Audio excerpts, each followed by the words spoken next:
বাংলাদেশ মাঠে নামতে যাচ্ছে। ২য় ম্যাচের জন্য বাংলাদেশ মাঠে নামতে যাচ্ছে চ্যাম্পিয়ন্স ট্রফির।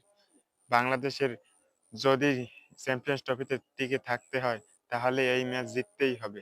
জেতার বিকল্প নাই। আর না হয় বাংলাদেশকে সমীকরণের দিক তাকিয়ে থাকতে হবে।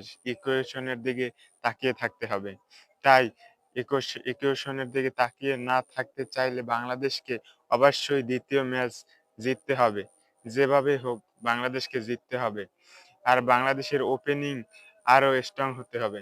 ওপেনিং এর সম্মুখে রাখাটা হয়তোবা ঠিক হবে না। সৌম্য সৌম্যর ফর্ম অতটা হয়তো ভালো হবে না। কারণ সে ফার্স্ট ম্যাচেও ডাক মেরেছে।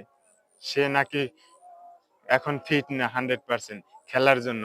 এই ধরনের প্লেয়ার হয়তোবা ওপেনিং এ এই ধরনের আসরে এই আইসিসি টুর্নামেন্টে তাকে রাখা হয়তোবা ঠিক হবে না আমার মনে হয়। ওপেনিং এ চেঞ্জ আনা উচিত।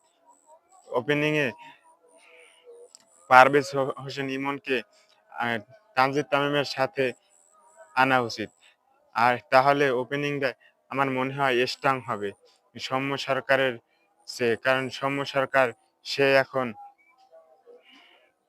যেটা বললাম যে সে এখন 100% ফিট না খেলার জন্য।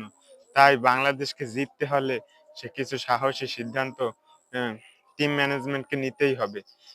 ডেফিনিটলি। আর তানজিদ হাসান তামিম তো ওপেনিং এ থাকবেই।